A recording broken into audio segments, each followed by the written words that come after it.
Chez le petit enfant, qui est ma partie plus tôt, mais comme disait Stéphane Bonnery, ouvrira la réflexion aux enfants plus grands, on se rend bien compte que le tout petit enfant, il n'est pas seul dans sa rencontre avec le livre. Ces temps d'activité, de lecture partagée avec l'enfant le sont parce que le livre est porté par la voix d'un autre. L'enfant accède au sens du livre par la voix d'un autre, donc forcément il y a déjà un médiateur entre l'enfant et le livre. Et à ce moment-là, le livre devient un petit peu le média de cette relation parentale. On voit bien, et je vous le dirai au fur et à mesure, mais ça me fait penser à déjà quelque chose que disait Joël Turin lors de la précédente rencontre, c'est que le livre, notamment chez le tout petit, il est là pour servir la relation à l'autre. Il est là pour servir la relation à mon parent, pour être ensemble autour d'un temps partagé.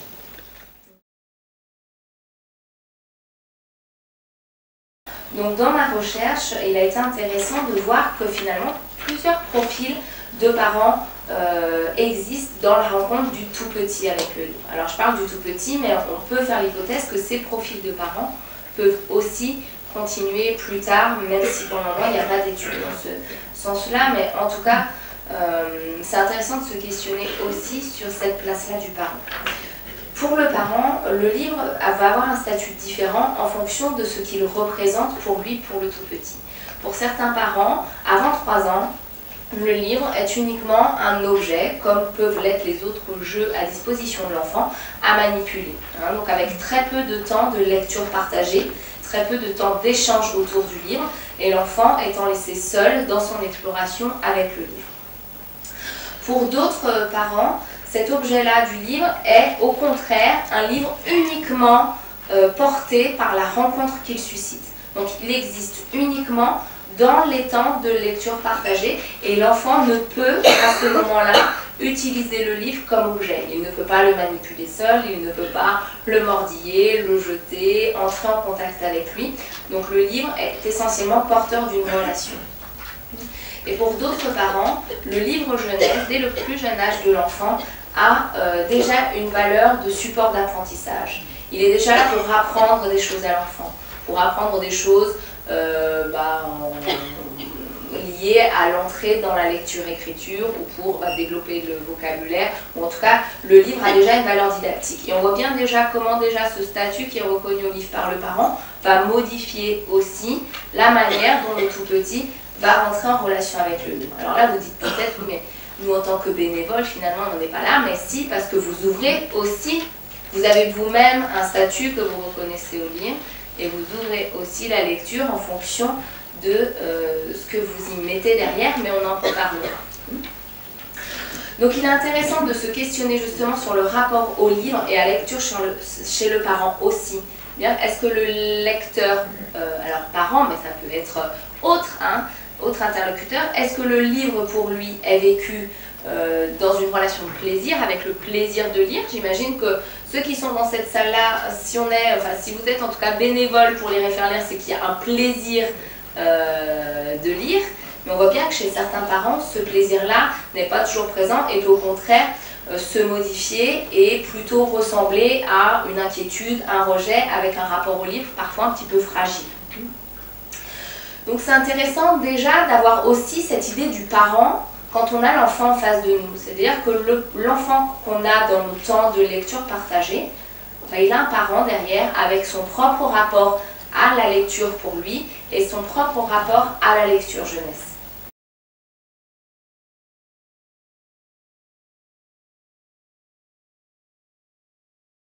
Les fréquences de lecture sont aussi très variables dans les familles pour les enfants de moins de 3 ans. Moi je reste bien sur les enfants de moins de 3 ans, on verra après pour ouvrir plus tard, avec 38% des familles, donc des parents qui disent pratiquer des temps de lecture quotidiens.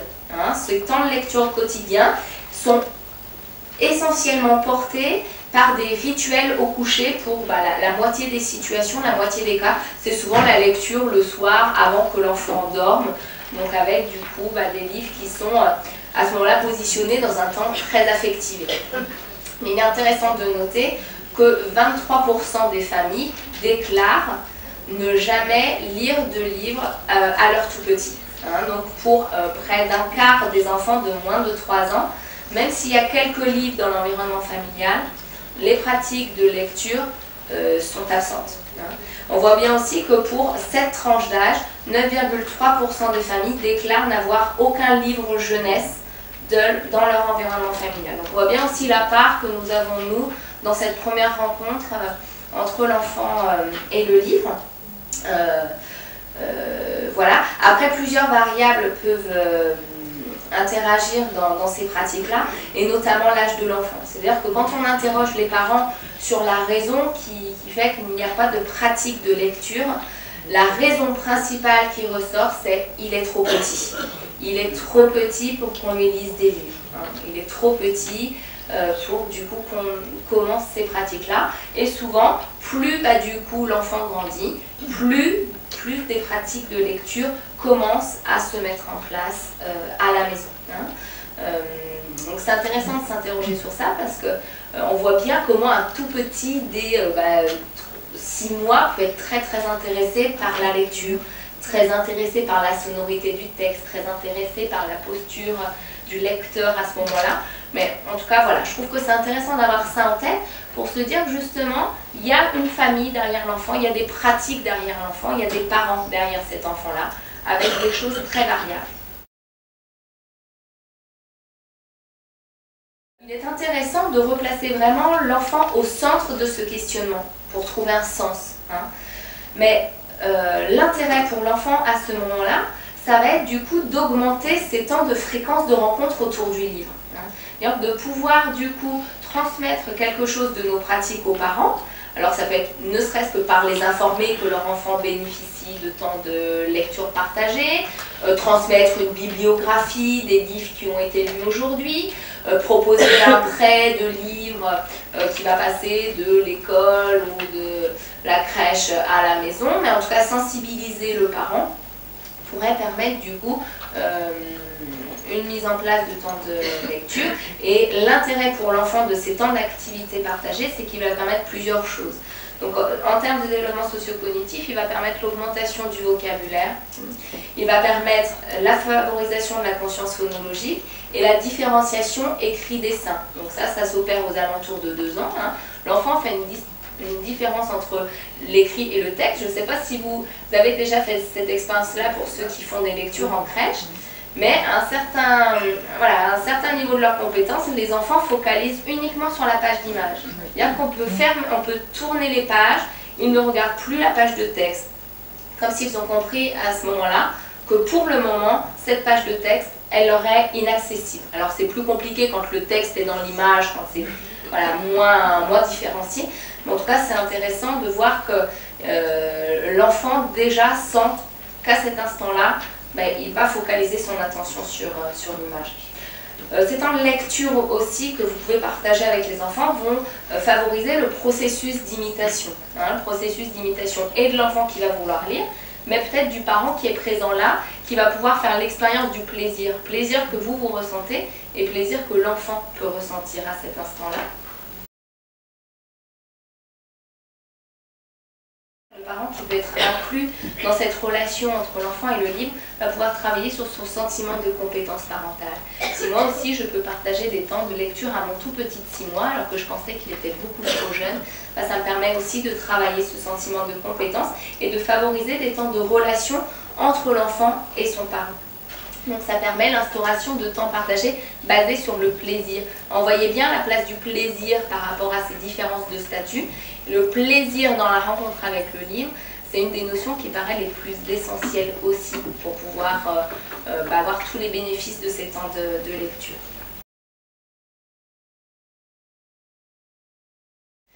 Alors ce soutien, il peut passer par une écoute, un conseil, un accueil bienveillant. C'est-à-dire que le parent, même s'il n'est pas physiquement présent dans nos séances, il peut être peut-être présent quand il vient chercher son enfant, ou quand il vient poser son enfant, ou quand vous le croisez dans les couloirs. Et ne serait-ce que déjà avoir cette capacité d'accueil, d'écoute, d'explication peut-être du dispositif, parce que je suis quasiment sûre que certains parents ne savent même pas que des temps de lecture sont faits à leur enfant, sont déjà peut-être une première entrée pour permettre aux parents de s'interroger sur cette place du livre et s'interroger sur ces temps de lecture. Ça permettra aux parents de faire l'expérience de l'intérêt dès le plus jeune âge du livre pour son enfant. Comme je vous le disais, ça va favoriser aussi le processus d'imitation. Bah tiens, si tel bénévole lit un livre à mon enfant et que mon enfant m'en parle le soir, peut-être que ça va me donner envie aussi de repartager ça avec lui. Surtout si mon enfant me le dit avec un grand sourire, les yeux qui pétillent et en me racontant l'histoire avec beaucoup de plaisir. Hein. Ce qui favorise, je vous le disais, des temps de plaisir et de partage et qui permet surtout de faire entrer parfois le livre à la maison. Hein. On voit bien que chez les tout-petits, dans certaines familles, il n'y a pas de livre, 9,3% des familles, mais dans 23% des familles, il n'y a pas de pratique de lecture. Hein. Donc si le livre aussi peut déjà entrer un petit peu dans les familles, peut-être que ce sera aussi intéressant pour faire vivre le livre en dehors de notre sphère scolaire ou de crèche. L'enfant, comme je vous le disais au démarrage, seul n'existe pas. Hein.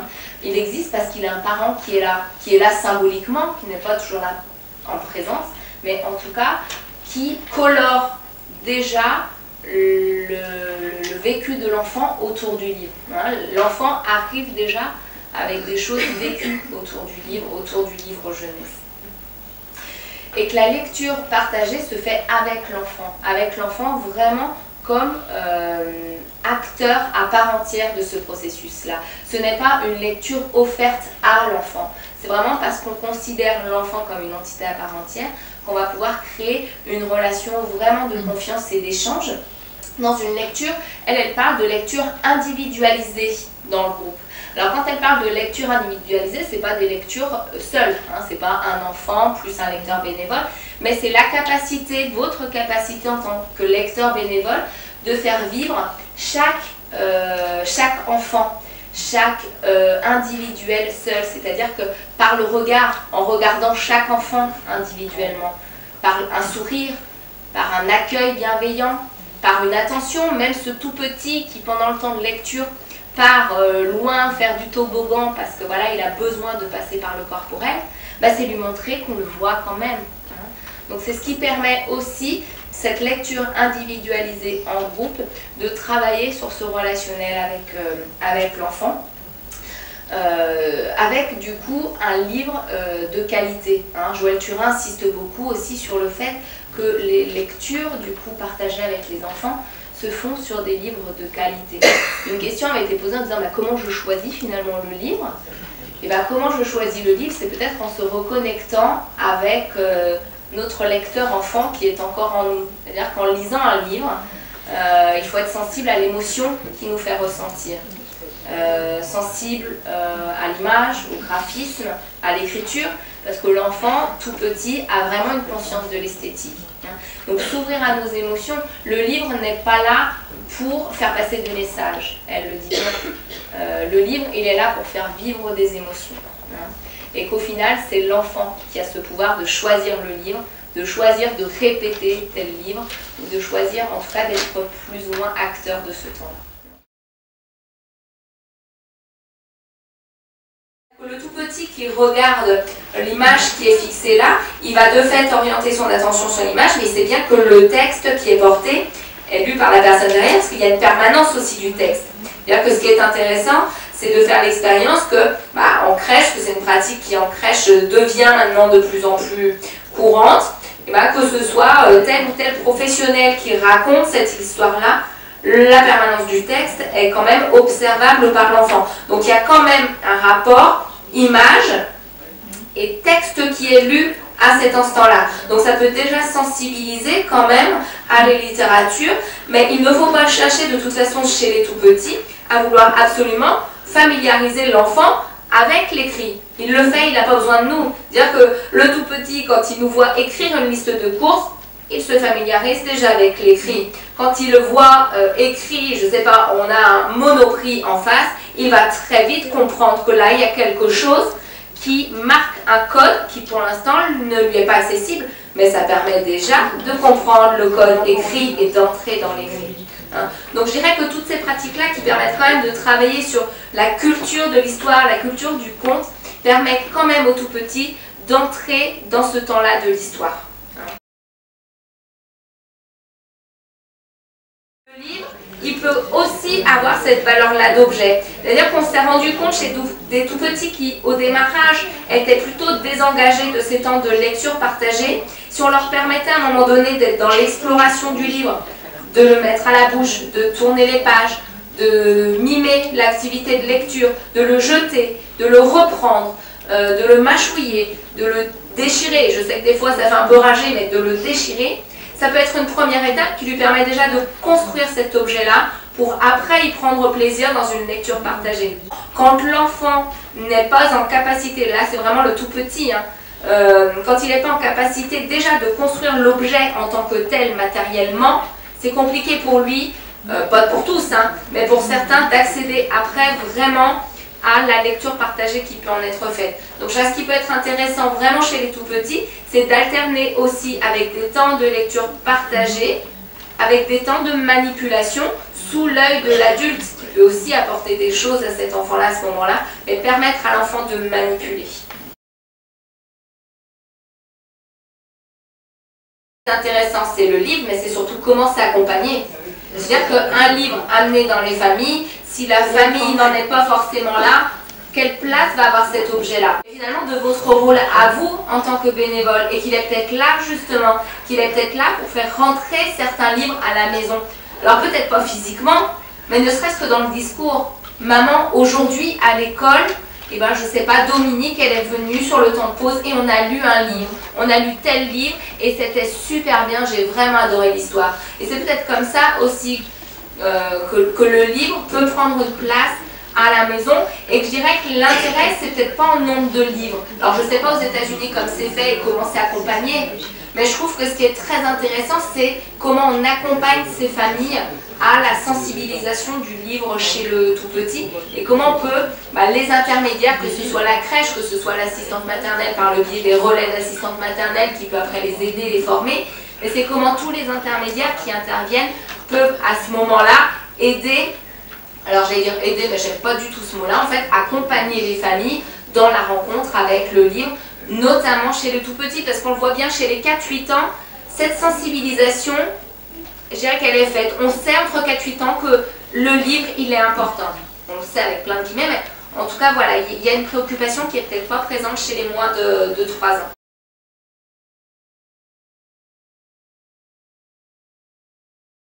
Finalement, il n'y a pas non plus en tant que livre des bons ou des mauvais livres. Je pense que ce qui peut être intéressant, c'est d'ouvrir l'enfant à la multitude de livres. Tu parlais des A-, des A+, mais que du coup, notre rôle, c'est de peut-être faire vivre ces multitudes de livres et de trouver dans le livre une manière d'accompagner l'enfant à décoder, comme tu le disais, les non-dits, à décoder ce qu'il y a derrière le livre. Le livre peut offrir plusieurs niveaux de lecture, et ces niveaux de lecture différents vont être observables par l'enfant. Il va faire l'expérience aussi qu'il y a plusieurs manières de lire le livre et qu'il y a plusieurs manières d'entrer dans l'histoire, et c'est ça qui peut être intéressant. L'objectif, ce n'est pas de vouloir reproduire à tout prix ce qui a été fait déjà à l'école ou ce qui est fait dans les familles. Non, au contraire, c'est de permettre à l'enfant d'avoir vraiment un panel de propositions autour du livre pour que lui puisse piocher dans chaque sphère ce qui va lui parler à cet instant-là, peut-être l'ouvrir à autre chose. Connecter vraiment le livre, tu en parlais, en tant qu'objet culturel pour l'insérer dans une culture plus grande et faire vivre le livre déjà comme objet de la culture. Et que c'est peut-être votre rôle, vous, en tant que bénévole, alors bénévole à lire et faire lire, mais de permettre à cet enfant-là, avec la famille qu'il a derrière, avec les connaissances que nous n'avons pas forcément de qui est derrière cet enfant-là, mais de lui permettre de faire l'expérience des possibles et des multitudes de possibles. Et ça peut s'opérer par vous, votre capacité à lire le livre, votre capacité à être bienveillant dans cette lecture, à être accueillant, à être dans un dispositif du coup positif. Et c'est ce qui permettra de laisser une place aux parents qui est là physiquement, mais aux parents surtout qui est là symboliquement, et comment permettre de créer ce lien et de faire vivre le livre dans les familles.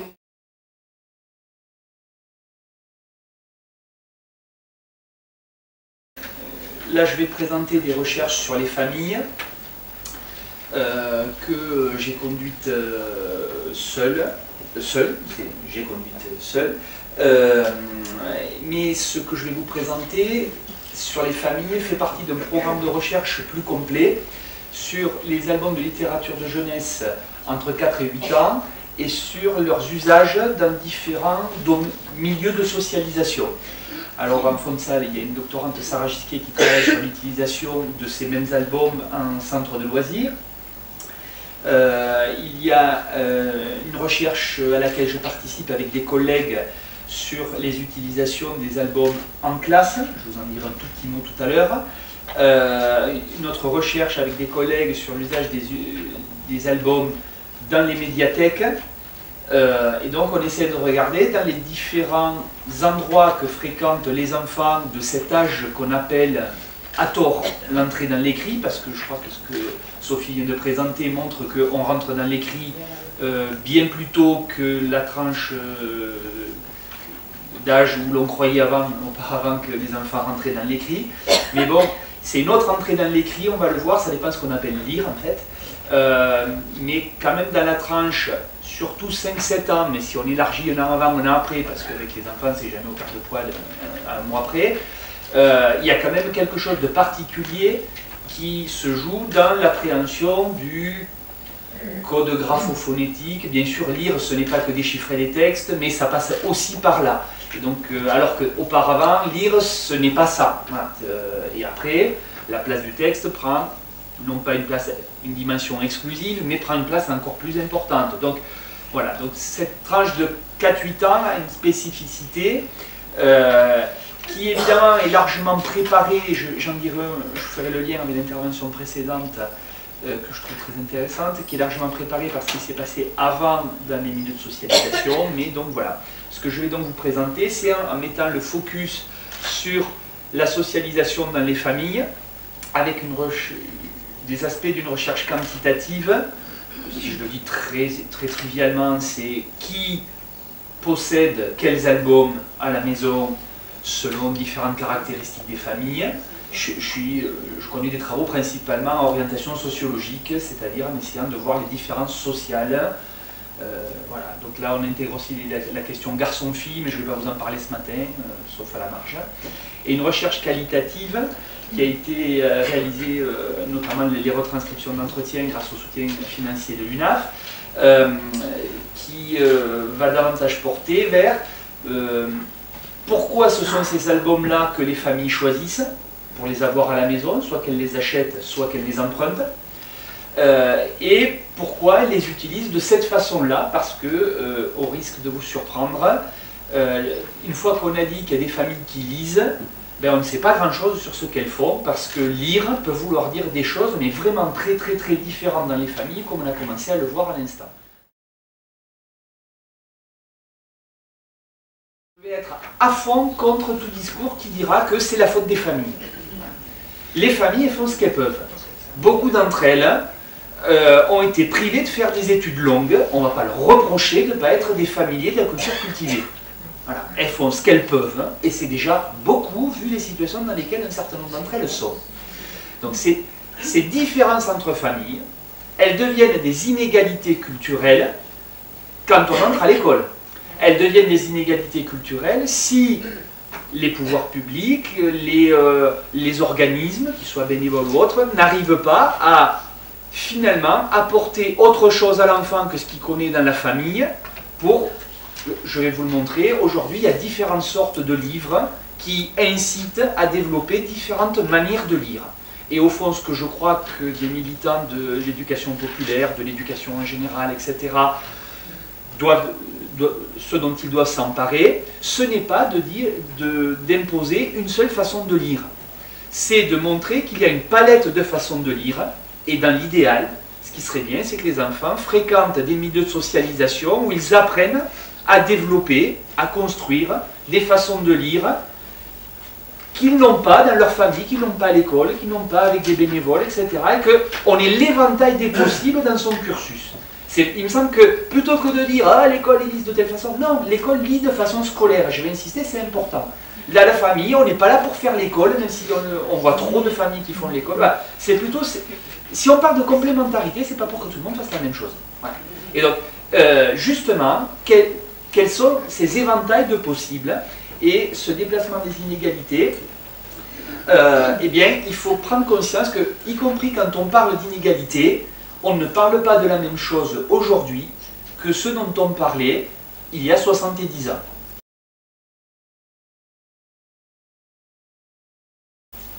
Il me semble que de l'après-guerre, on ne va pas rentrer sur la période de la guerre, mais en gros, dans l'après-guerre, il y a une conjonction de phénomènes, je ne vais pas rentrer dans les détails, je pourrais revenir s'il y a des questions, mais en gros, une volonté politique du gouvernement d'union nationale de dire, dans le programme du CNR, qui est si défait aujourd'hui, il y a la volonté de dire, on a une volonté culturelle, hein, plus tard, Malraux, etc. Il y a les modes de fabrication du livre, qui changent et qui font qu'avec l'industrialisation et moins d'artisanat, le coût du livre va baisser. Donc, en termes financiers, un plus grand nombre de familles va pouvoir s'en emparer.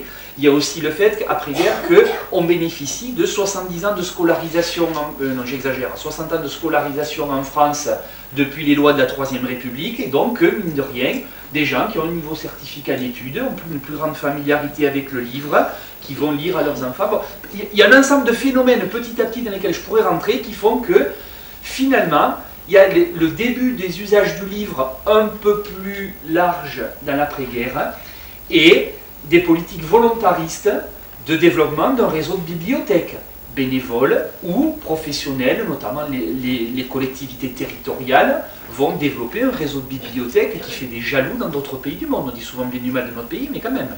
Voilà. Bref, la scolarisation du livre. Je vous rappelle que quand même, il y a un siècle, le livre d'enfant était banni de l'école parce que suspect d'être trop ludique. Les temps ont changé.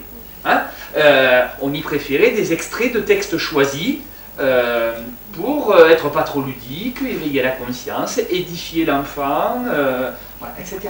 Donc, il y a des choses qui ont beaucoup évolué, et je crois que il y a 70 ans, les inégalités en matière de livres, je ne sais pas comment dire, entre enfants, c'était la présence ou absence de livres à la maison. Il y avait des livres où il n'y en avait pas. Une extrême minorité de familles avaient des livres à la maison, et parmi celles qui en avaient, je vous rappelle que quand on était lauréat du prix de composition ou autre à l'école primaire, on gagnait une pile de livres, mais c'était plutôt vers la fin de l'école primaire que vers le début. On n'est pas sur la même tranche d'âge. Voilà.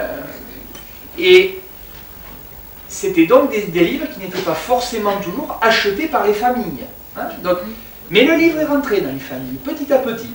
Et donc aujourd'hui, Sophie l'a dit à l'instant, il y a encore des familles qui n'ont pas de livres, mais quand même, dans une grande majorité de familles, et même dans des familles populaires, méfiance avec les a priori,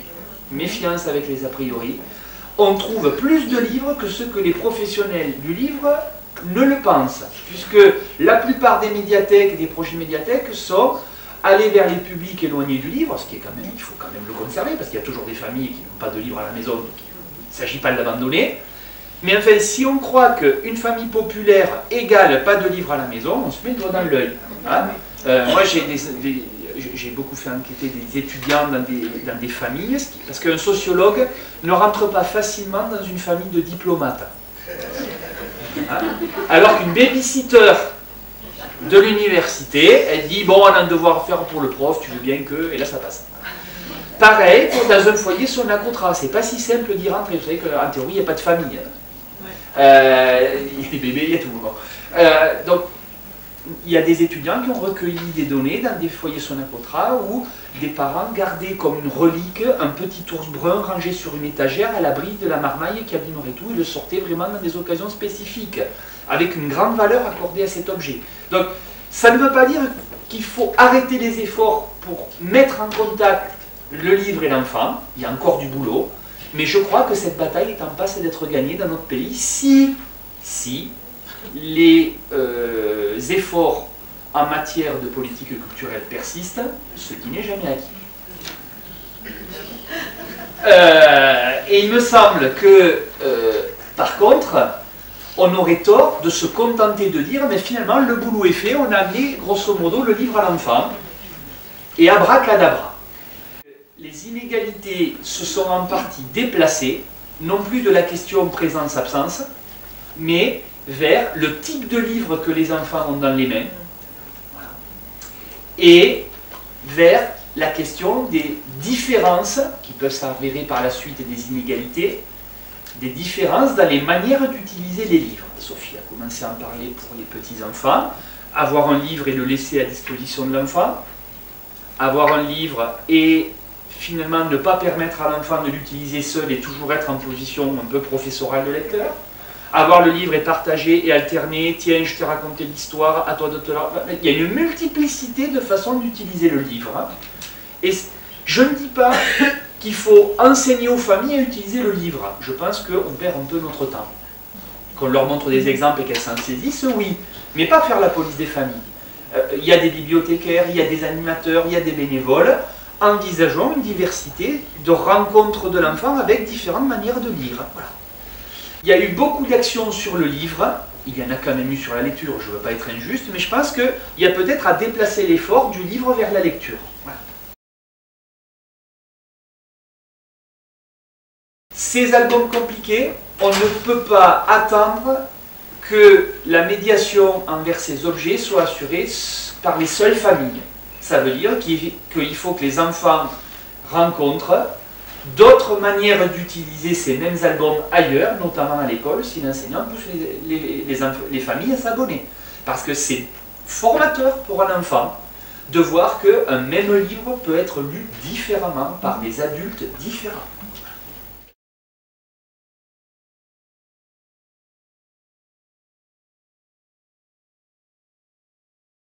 Finalement, on pourrait dire que le liseur, c'est celui qui oralise un texte et qui se débrouille avec le code graphophonétique, quoi. On pourrait le dire de façon un peu compliquée, bref, qui s'est déchiffré, comme on le disait il n'y a pas si longtemps. Mais je crois que si lire, c'est bien sûr toujours en partie cela, il faudrait quand même ne pas se tromper, c'est quand même beaucoup déchiffrer un texte, mais c'est aussi comprendre les sous-entendus de celui-ci. Hein, la littérature, c'est pas un document informatif, hein, c'est pas un guide de montage de meubles Ikea, encore que les meubles Ikea, je vais prendre un autre exemple. La littérature, quand même, elle devient intéressante quand on ne nous dit pas tout, mais quand on le suggère par le choix du vocabulaire, quand on laisse des blancs, bon, voilà. Donc, finalement, comment on forme ce lecteur qui ne se contente pas d'oraliser un texte? De plus en plus, on va le voir, dans les jeux qui sont instaurés dans le rapport entre texte et image, dans tout un tas de façons de construire un album, il y a déjà des ressources, je dis bien des ressources on ne les utilise pas toujours, on ne sait pas toujours s'en saisir, mais il y a la possibilité de se saisir de ces ressources pour fabriquer un lecteur qui se pose des questions, sur la signification de ce qu'il est en train de lire. Un lecteur réflexif, comme le nomme l'école. Et de plus en plus d'albums, on va le voir, sont ainsi. Il y a une période où la lecture était une affaire collective. Je vous renvoie, pour les plus intéressés, aux travaux de Roger Chartier. La lecture était les livres religieux qu'on oralisait, ou la lecture dans les salons, où on oralisait le texte, on lisait, il y avait des lecteurs qui se relayaient pour lire Don Quichotte à Henri IV. Voilà, et donc Henri IV lisait peu lui-même, on lui lisait ça, ceux qui aiment les romans lisaient Fortune de France, vous découvrirez ce genre de choses. Et la lecture est peu à peu devenue une affaire privée, de la lecture orale en public à une lecture intime en son fort intérieur. Et je crois que la lecture partagée est autre chose, est une nouvelle création, vraiment très récente à l'échelle de l'histoire, où il y a deux lecteurs qui peuvent se répartir les ressources, ce que l'adulte a dit, qu'en fait l'enfant, ce qu'on voit dans l'image, qui prélève des indices pour en faire quoi. Il y a un nouvel espace de possible qui, pour l'ignoble sociologue que je suis, a toujours deux facettes.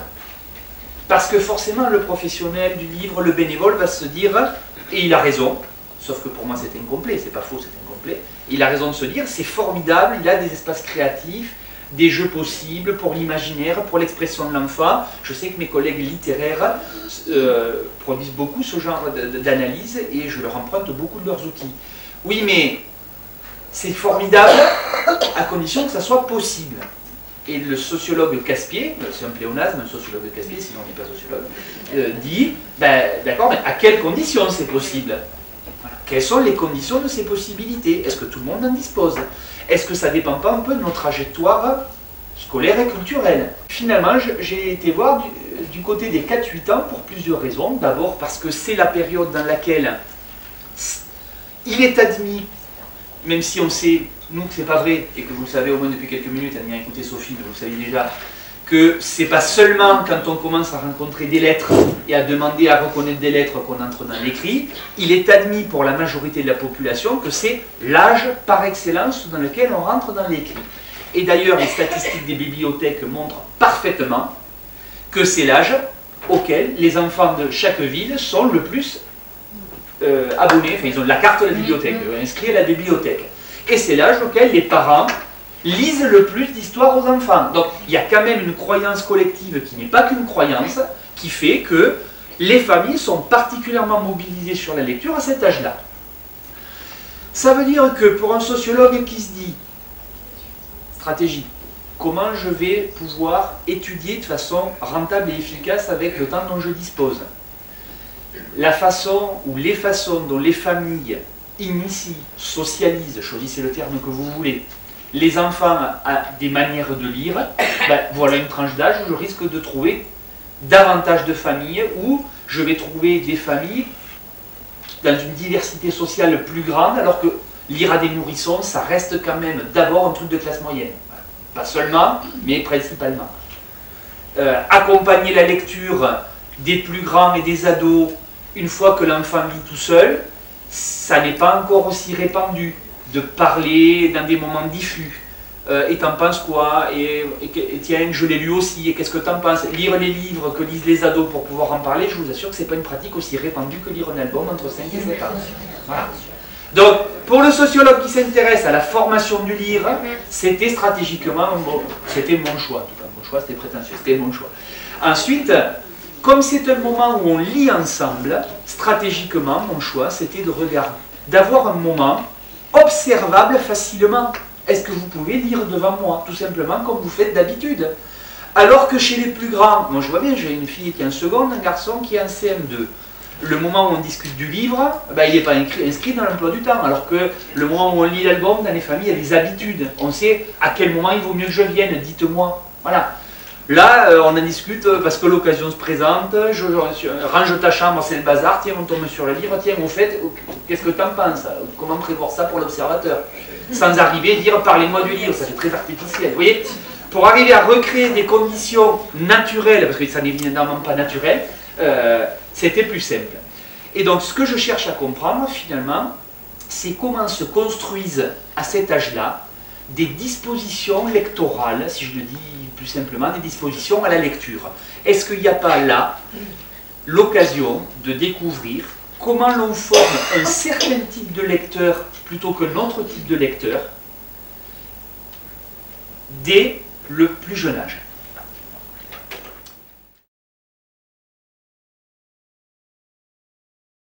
J'ai choisi d'utiliser les albums narratifs, j'ai laissé de côté les albums documentaires, les Kididoc, les abécédaires, ce genre de choses, pour me consacrer sur les albums narratifs parce que je savais, pour avoir un petit peu quand même étudié le sujet avant, que c'était les plus présents dans les familles et ceux qui étaient utilisés par toutes les catégories sociales. Donc j'avais là l'occasion de voir de la diversité d'utilisation.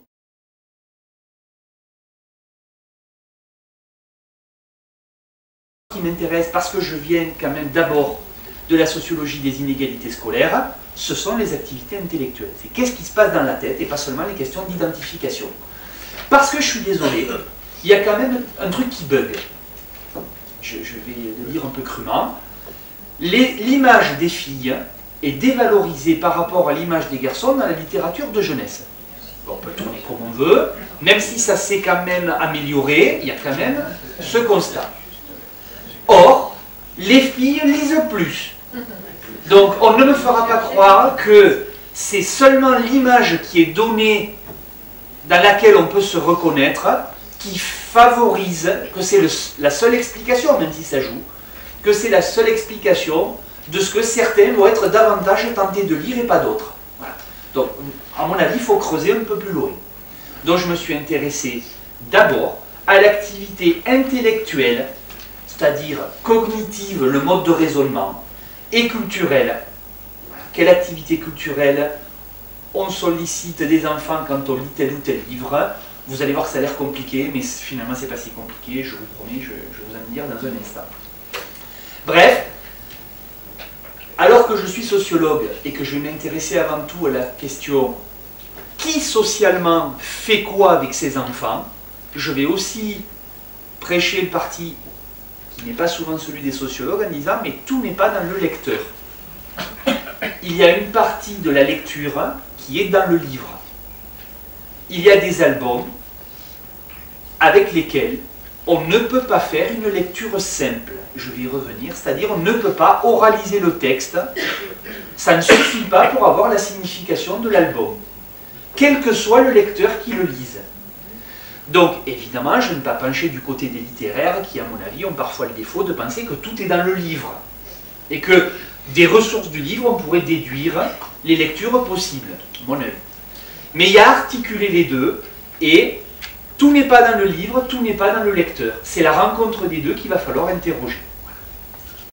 Une histoire qui est basée sur le suspense sollicite chez le lecteur une disposition à chercher les indices qui nous révèlent ce qui va être l'assassin, par exemple, dans un polar. Bon, voilà. Donc, toutes les manières de raconter une histoire ne sollicitent pas forcément les mêmes dispositions chez le lecteur. Okay. Donc, les collègues qui sont historiens de la lecture ou qui sont chercheurs en études littéraires,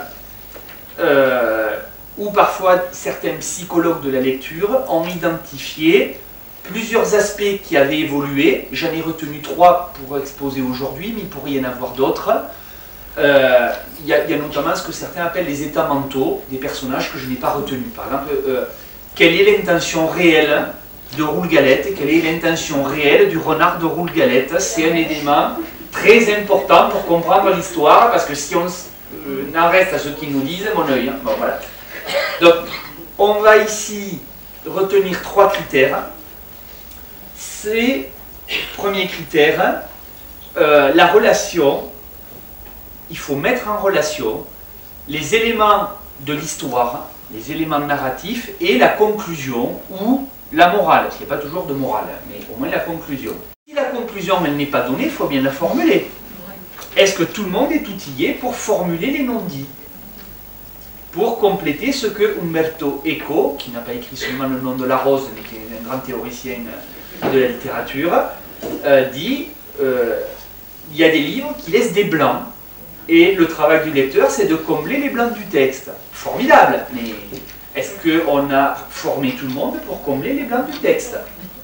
Il y a des familles qui sont issues, alors il y a parfois des questions culturelles, où le livre dit la vérité, parfois pour des raisons religieuses, mais pas seulement. La Troisième République, pendant de nombreuses décennies, a présenté la lecture comme disant la vérité, issue des Lumières, la raison, combattait un peu l'imaginaire quand même, il faut se rappeler de ça. Hein.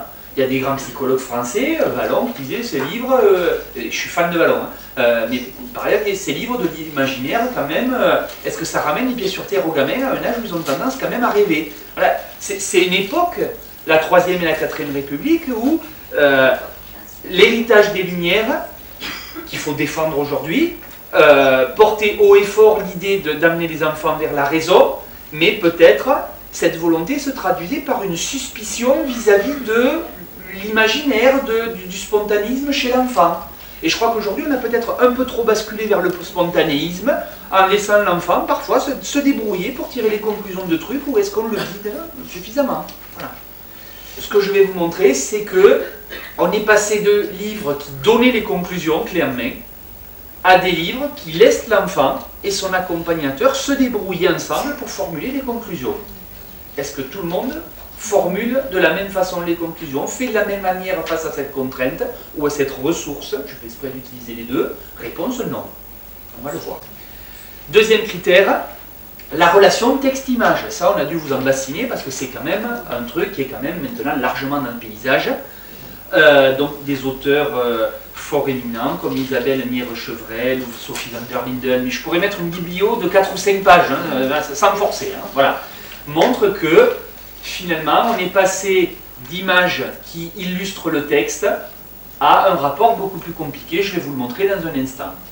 Troisième critère, qui, à ma connaissance, était trop peu développé, trop peu donné à voir, et que certains auteurs avant moi avaient commencé à déchiffrer, bon, on a commencé à y travailler un peu dans la même période, c'est que de plus en plus, enfin, on va le faire à la mer, c'est qu'autrefois, on racontait des histoires aux enfants, et que les enfants soient censés connaître des choses ou pas, on leur racontait basta. Plus ça va, plus on fait allusion à des choses supposées être connues des enfants, des tableaux de peinture, des allusions culturelles, où on est censé savoir que le loup se comporte de telle et telle manière, puisqu'on va détourner le comportement du loup de façon qui n'est plus classique. Je vais développer ça. Tout ça forme un ensemble d'évolutions qui nous amène vers des albums où finalement je vais vous dire que quand ces façons de lire plus compliquées, elles ne sont pas indispensables, ben, tant pis, on va dire que l'album reste un album simple que je vais appeler A-. A-, ça veut dire moins difficile, ça ne veut pas dire moins bien, hein. J'ai beaucoup d'estime pour plein d'albums que je vais qualifier de A-. Alors que dans d'autres albums, on va essayer de voir que ce niveau de lecture plus compliqué est indispensable pour ne pas passer à côté quand même du cœur de l'histoire, et donc j'appellerai ça A+, si sur au moins l'un des 3 critères que je vous ai donné avant, si sur au moins un de ces 3 critères, cette mise en relation entre texte et image, entre les éléments narratifs et la conclusion, entre l'histoire qui est lue et le patrimoine culturel, hein, lire aujourd'hui c'est connecter, c'est sortir de la phrase qu'on nous donne pour connecter ce qu'on nous donne à d'autres choses. Et ces 3 types de mise en relation, ces 3 types de connexion, ben, si au moins l'une des 3 est indispensable et assez implicite, c'est-à-dire que le texte ne nous dit pas ce qu'il faut en faire, ben, je vais qualifier l'album de A+. Voilà mon critère. De quel type de document je me suis servi? Donc, les 20 albums, il m'en manque qu'un, non, les 20 albums, tous, pardon, de la collection Le Père Castor, et plus particulièrement d'une collection qu'il avait constituée qui s'appelait Première Lecture, qui sont encore utilisées dans des classes, comme je le sais, par questionnaire, auprès des enseignants, je vais en parler plus tard. Il y a 25 albums au moins par décennie, qui ont été très largement diffusés, donc un corpus un peu étalon, voilà. Et la série Babar au complet, parce que c'est la seule série francophone qui ait traversé toute cette période, puisque Caroline et Martine ont duré moins longtemps. Et puis Babar, je l'ai choisi aussi par rapport à Caroline et Martine, qui sont les 2 autres séries les plus anciennes. Caroline et Martine, Martine, ça a un côté volontairement old school qui faisait qu'il y a moins d'évolution parce qu'il a choisi de ne pas y avoir d'évolution. Ensuite, c'est seulement une fille et l'héroïne, alors que Babar, il a toute sa famille, sa tribu. Il y a des garçons, il y a des filles, c'est potentiellement plus facile d'accès à une diversité de population. Et ensuite, 15 albums par décennie qui contiennent un personnage de loup. Je vous expliquerai après pourquoi ce choix, parce que la figure du loup est particulièrement mise à mal aujourd'hui. Le texte et l'image sont dans un rapport d'étayage. Je ne sais pas comment c'est l'ordre, c'est le deuxième point. C'est-à-dire l'un et l'autre s'appuient l'un sur l'autre. Ça va dans le même sens. Tous les éléments qui sont donnés à l'enfant vont vers une univocité de la signification. Il y a un seul sens vers lequel on guide, même si on peut tirer des sens plus intello à la lecture, nous adultes et tout, l'auteur pousse l'enfant vers un sens. On le prend par la main et c'est ça qu'il faut comprendre. Bref, si je le dis cash, un adulte pas hyper cultivé, qui se contente de dire le texte à l'oral, transmet à l'enfant l'essentiel de ce qu'il y a à comprendre. On est d'accord avec ça? Mais du coup, juste pour rebondir, parce que ça me fait penser aux enfants plus jeunes, quand je parlais tout à l'heure de cette phase-là où ils font la différence entre justement l'écrit et le dessin, qui, je ne l'ai pas dit, mais est vraiment la première étape pour Emilia Ferrero de la psychogénèse de l'écrit. Donc déjà la première étape de l'entrée dans l'écrit. Comme le disait du coup Stéphane, l'entrée dans l'écrit, elle est déjà bien avant les 4-6 ans. Mais du coup, cet étayage entre texte et image, il peut permettre aussi à cet enfant-là qui se détache de la page de texte et qui se fixe uniquement sur la page d'image, de continuer aussi à suivre le fil de l'histoire. Parce que si je regarde une image et que le texte qui m'y est raconté ne correspond pas du tout à l'image que je suis en train de voir, l'image elle est encore fragile hein, chez l'enfant de 2 ans, s'il y a beaucoup d'éléments, il faut encore voilà, sur quoi je me base, sur le petit détail, sur l'image dans sa globalité, ce qui n'est pas toujours très simple. Et que ce type d'album peut peut-être aussi justement permettre de favoriser ce lien-là entre ce que je suis en train de voir et ce qui est en train de m'être raconté. Hein, je me suis juste permis de...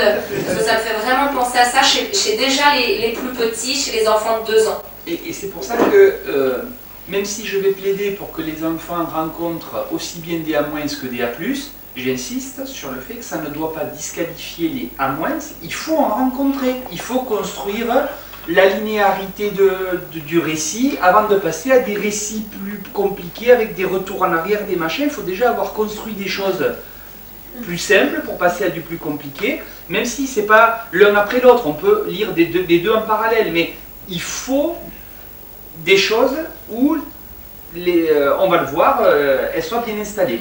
Et donc, le père Castor, je vais choisir plusieurs exemples à ce sujet, est emblématique, parce que je rappelle pour ceux qui ne sauraient pas que François Fauché, qui est le fondateur, était un militant d'éducation nouvelle, qui a choisi l'image du castor parce qu'il construit dans la durée des barrages pour ses descendants, nanani, nanana, et qui, l'éducation nouvelle est un mouvement éducatif qui se basait sur les connaissances scientifiques, en particulier en psychologie, de l'époque.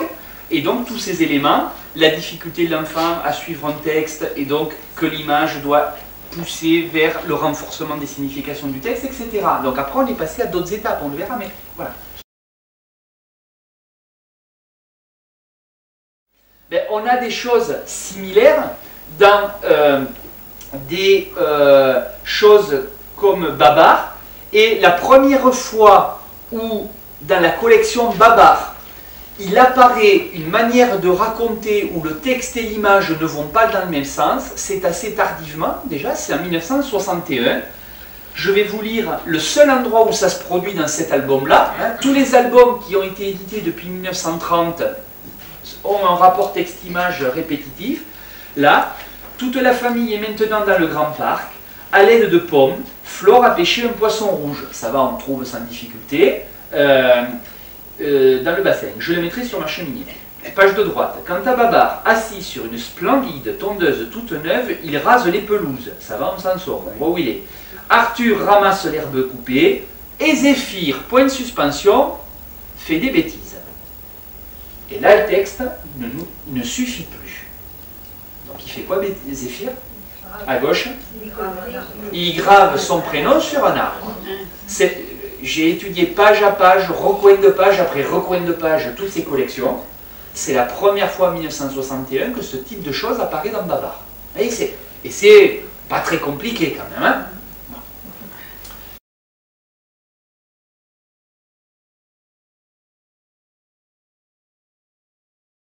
Mignon des petites souris, parce que c'est un papa souris un peu prétentieux, qui trouve que sa fille est la plus belle et veut la marier avec le personnage le plus puissant du monde. Donc, il est allé voir le soleil, qui lui dit « Mais non, le nuage me cache ». Le nuage lui dit « Mais non, le vent me pousse ». Le vent lui dit « Mais non, la tour me bloque ». Et la tour lui dit ben, mes poutres sont rongées par un souriceau. Donc, il finit par marier sa fille avec un souriceau. On pourrait croire que telle est la conclusion, mais regardez de plus près ce que font la petite souris et le souriceau. il joue au cube. Et est-ce que vous voyez ce qu'il y a écrit sur ces cubes? Chat. Donc on pourrait faire une lecture plus intello en disant heureusement que Monsieur Souris s'est arrêté là, il n'a pas cherché qui était plus puissant que ce souriceau. Sinon sa fille aurait eu un problème avant le mariage. Mais ce n'est pas indispensable, on a quand même délivré à l'enfant la signification principale de l'histoire. Voilà.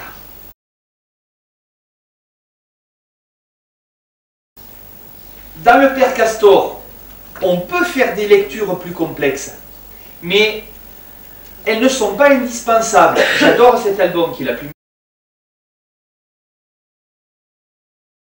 Or, les choses vont changer dans la période intermédiaire. On a toujours une majorité d'albums à moins, mais vont apparaître quand même des albums dans lesquels les significations sont moins explicites, la conclusion n'est pas toujours claire, ou le rapport texte-image commence à se complexifier. Il y a des jeux donc narratifs beaucoup plus fréquents, même si c'est A+, ces albums plus compliqués restent minoritaires. Donc vous voyez, les choses évoluent quand même progressivement. Petit bleu et petit jaune, avec lequel j'ai été bercé pour tout vous dire, quand j'étais petit. Le texte dit, ils s'embrassent très fort, alors ils comprennent ce qui est arrivé. Et quoi alors? Le texte ne nous le dit pas. Il faut l'expliquer aux enfants. La belle histoire du prince de Montordus. Si on se contente d'oraliser le texte, on est mal en point. Hein, on est mal parti. Hein. Il va quand même falloir comprendre à quoi correspondent les jeux de mots, parce que finalement, sinon, le texte n'a pas grand intérêt. Celle-là, je ne sais pas si vous la connaissez, Les gens de Zeralda, que j'adore. On peut lire le texte jusqu'au bout, et si on ne fait pas gaffe à la dernière phrase, qui habituellement dans les récits du type conte sont « ils vécurent heureux et eurent beaucoup d'enfants ». Ici, je vous la lis à haute voix parce que c'est écrit petit. On peut donc penser que leur vie fut heureuse jusqu'au bout. Sous-entendu du texte, sous-entendu de l'image avec le petit en bas à droite qui a le poignard et la fourchette dans le dos et qui regarde attentivement le dernier né. Je vous rappelle que le géant de Zeralda, c'est l'histoire d'un ogre qui rencontre Zeralda qui lui fait si bien à manger, qui est si belle qu'il n'est plus ogre et il rase sa barbe piquante. Les psychanalystes s'en feraient des délices. Et donc on peut relire le texte, l'ouvrage avec une lecture plus compliquée, plus anthropologique, de des pulsions à domestiquer à chaque génération, blablabla, blablabla. Enfin bon là, mais...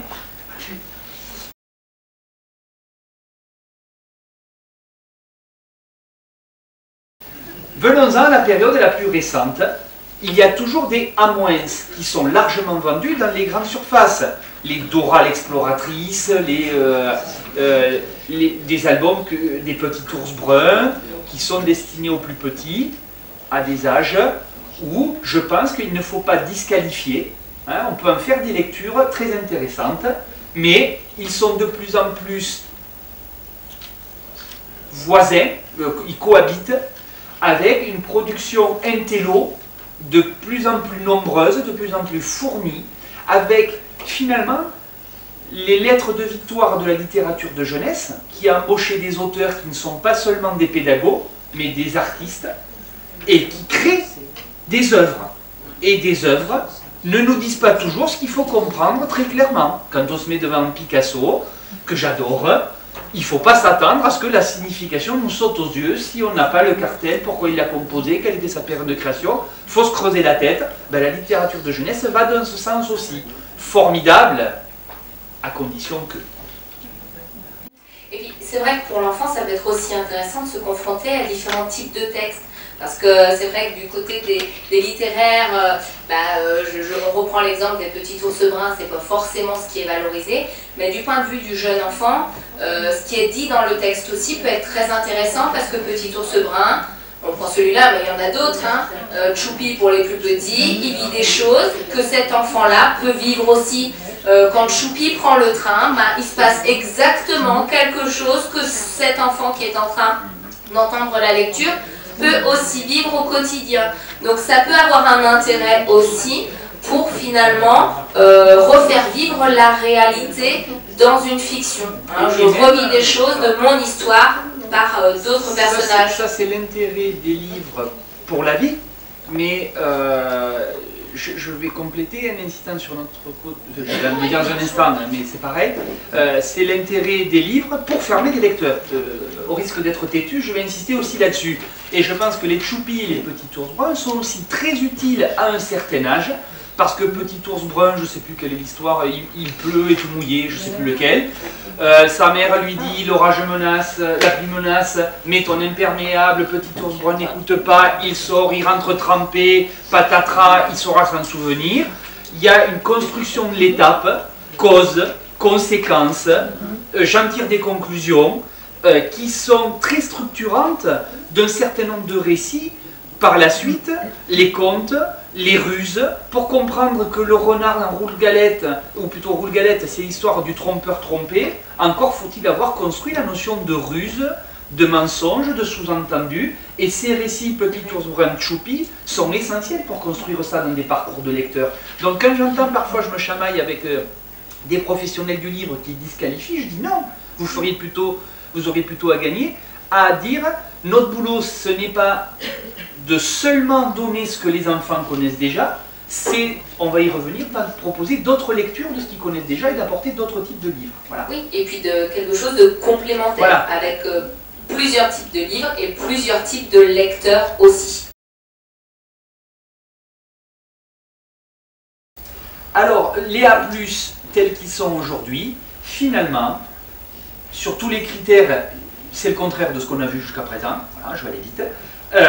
Les textes et les images sont parfois discordants. Alors je n'ai pas pris cet exemple, mais j'en parlais il y a peu de temps avec l'auteur que j'ai interviewé, Geoffroy de Pénard, qui a écrit certains ouvrages que j'adore, hein, dont l'un qui s'appelle Balthazar, qui est, je vous invite à le lire. Si on lit le texte, on est passé à côté de l'histoire, parce que le texte est écrit à la première personne. C'est l'histoire de l'un des 7 chevreaux qui est enlevé par le loup, et lui, il croit que c'est un gros chien qui veut jouer avec lui, et ses parents sont rabat-joie, ils ne veulent pas le laisser jouer avec le gros chien. C'est l'image qui donne la version adulte de l'histoire. Donc, c'est pas seulement qu'il donne des informations complémentaires dans certains albums, il faut piquer des infos dans le texte et dans les images.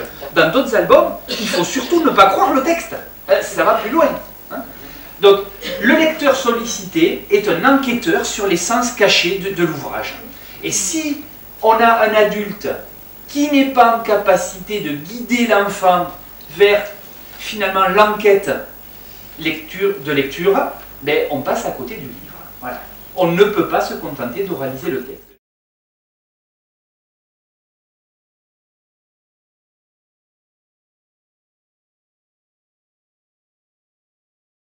Pendant les premières périodes du corpus, évidemment qu'en 1930, tous les enfants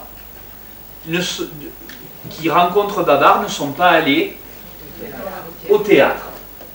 Mais le livre était quand même diffusé dans des milieux privilégiés où il y avait davantage de chances que ça soit le cas. Et quand bien même on n'y était pas allé, l'image nous dit à peu près ce que c'est que le théâtre. Hein. C'est voir d'autres gens sur scène qui racontent une histoire, hein, parfois en costume. Dans le château de Babar en 1961, on nous dit, tiens, voilà un mousquetaire, oh, une princesse, les enfants s'identifient, super. Ouais. Il n'y a pas besoin, page de droite, d'identifier les tapisseries du style La Dame à la licorne. Si on le voit, tant mieux. Si on ne le voit pas, il y a une histoire qui est délivrée où, finalement, en 1961, je rappelle à ceux qui n'ont pas connu cette époque, mais quand même il y en a une partie qui l'ont connu, que c'est la grande mode des films hollywoodiennes de KPDP avec Errol Flynn, que fréquentaient quand même, pas tous les enfants, mais quand même, c'était quand même relativement accessible, où il y avait des illustrés qui vendaient des films de KPDP, des Bayards, des Chevaliers Vaillants, ou des Pif Gadget, ou peu importe l'obédience, des illustrés qui vendaient ce genre de choses, de droite ou de gauche, catho ou laïque, etc. Finalement, ce type de récit était familier des enfants de l'époque. Et on nous livre une histoire où il y a des souterrains, évidemment, comme dans tous les châteaux, tu parles. Bon, bref, c'est l'image romantique du Moyen-Âge véhiculée par les grands médias qui est reprise. Les enfants ne sont pas en territoire inconnu. dans les dernières périodes du corpus, les œuvres, eh bien, elles sont données à voir semi-implicitement et elles doivent être nécessairement identifiées pour accéder à la narration. Je prends le cas de l'un des derniers Babar qui a été fait, qui s'appelle le musée de Babar, que je vous recommande si vous voulez préparer une sortie du musée avec vos gamins. Tous les dimanches, Babar et Céleste se promènent, nanana, la gare est désaffectée parce que les femmes ne prennent plus le train, et Céleste, la femme de Babar, comme quoi tout change, les femmes ont des idées même dans Babar.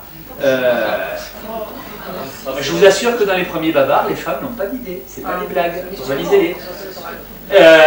Et donc, Céleste a une idée. Tiens, si on utilisait la gare désaffectée pour en faire le musée de toutes les œuvres que nous avons collectées dans nos voyages. Et donc, vous reconnaîtrez en partie l'architecture du musée d'Orsay. Mais ce n'est pas dit. On ne parle pas du musée d'Orsay. Donc, on va assister pendant tout le récit à la création du musée et à l'inauguration du musée par la famille de Babar avec des enfants qui vont faire des commentaires. Oh, c'est quoi, nanana, qu'est-ce que c'est que visiter un musée? Est-ce que c'est comme aller au match, ou est-ce que c'est comme aller à l'église, ou comme un supermarché? C'est un peu tout ça à la fois, leur répond-on. Bon, voilà. Et il y a des tableaux célèbres, au fond, je ne sais pas si vous voyez la Joconde, un petit, voilà. Il y a des tableaux célèbres en Velázquez à gauche, au milieu je ne sais plus ce que c'est, ça doit être un nain, je ne sais plus, dont on ne dit pas qu'ils existent, ils sont transformés à des figures éléphantesques. Sauf que là, à droite, la page verte, c'est l'avant-dernière de couverture. Les tableaux d'origine sont mentionnés, mais simplement en tant que droit à l'image, pour ne pas avoir de problème, et avec l'accord des musées de Paris. C'est fait avec le soutien d'une fondation. Ça veut dire que un enfant qui achète ça parce qu'il connaît Babar, c'est un personnage télévisé qui est décliné avec des sous-produits, etc. Ben, est-ce qu'il va identifier le Delacroix? Il fut un temps où les billets de 500 francs étaient connus. Moins aujourd'hui. Et tout le monde n'avait pas des billets de 500 balles. Qui va reconnaître la chapelle Sixtine ou le Cézanne? Vous voyez? Donc, ça, on va être vite d'accord sur le fait qu'un adulte qui a les tuyaux, qui a les infos, un adulte qui a les infos va pouvoir en faire une utilisation formidable d'une préparation de visite de musée, où on en connaît quelques-uns, tiens, on va aller voir les autres sur une encyclopédie ou sur Internet. Tiens, celui-là, on ne le connaît pas, on va voir. Vous voyez? Donc, je ne dis pas qu'il faut tout connaître pour accéder au livre, mais il faut connaître suffisamment d'œuvres pour avoir l'idée que les autres, ça doit être des œuvres qu'on ne connaît pas. Voilà. Il faut cette masse critique. Et ici, le lecteur implicite, comme le disent les sémiologues, c'est finalement celui à qui s'adresse l'auteur. À quel lecteur s'adresse l'auteur? Il s'adresse à un lecteur qui a près de lui un adulte qui ne lit pas le texte à plat, mais qui décode les images, qui décode des significations, qui opère ce que j'appelle des mises en relation. C'est un lecteur pour qui cette lecture est l'occasion de l'introduction à un patrimoine culturel. C'est ça l'activité culturelle. Ce n'est pas seulement lire des phrases, c'est connecter le livre en tant qu'objet culturel à une culture plus vaste. C'est quasiment celui d'une famille où on va sciemment utiliser ce livre à des fins d'intronisation, d'initiation culturelle. L'intention de transmettre un contenu culturel, en 70 ans, a connu une double évolution que je trouve vraiment énorme. Énorme. On est passé, finalement, du livre qui soit donne un contenu culturel, il raconte un conte classique, soit fait un clin d'œil accessoire à un livre où cette connaissance est prérequise, dirait le sociologue Bourdieu, c'est un prérequis pour accéder à l'œuvre. Et en plus, elle est devenue semi-implicite, on ne le dit pas, parce que justement, le jeu, c'est le jeu du clin d'œil. Si on le dit, c'est lourdingue, et ça se comprend pour l'auteur, on ne va pas le critiquer. Hein, justement, c'est tout cet implicite dont je me demande, mais quelles sont les familles qui sont en capacité de former des lecteurs qui décodent.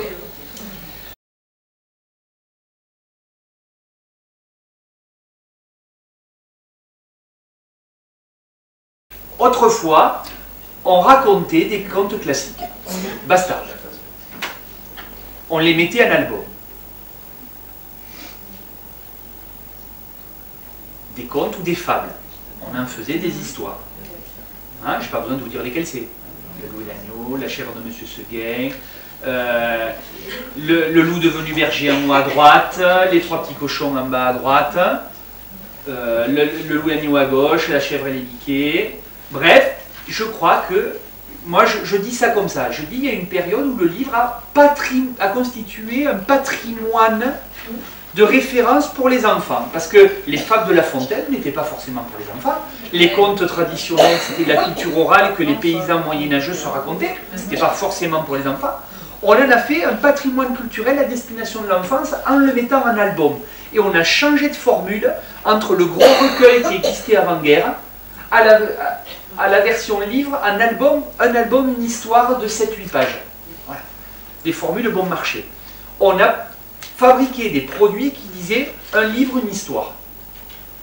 Donc on a constitué un patrimoine, des bibliothèques possibles pour faire entrer les enfants dans le patrimoine culturel. Le seul exemple, exception que je trouve à ce que je viens de vous dire, c'est Marlaguette, que je ne détaille pas, puisque c'est la première fois où on joue au jeu du conte détourné. Je vous rappelle que c'est le bûcheron qui vient sauver le loup de cette perverse de Marlaguette qui lui donne des fessées. Bon, on ne va pas faire des lectures trop osées.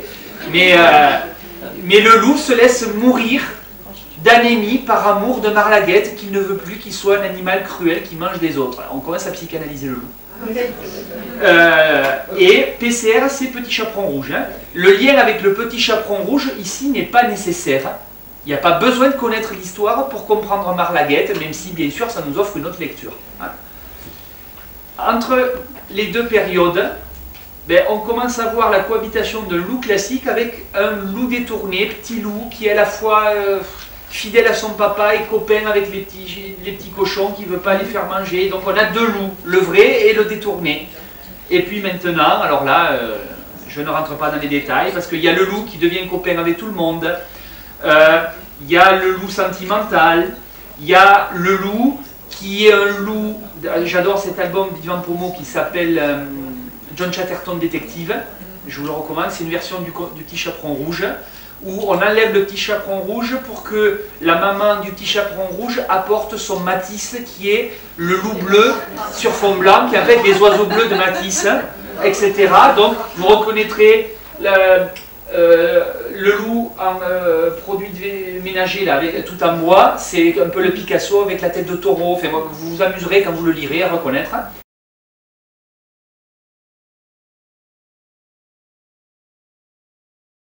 À l'école, il y a un déséquilibre où quand on est en ZEP,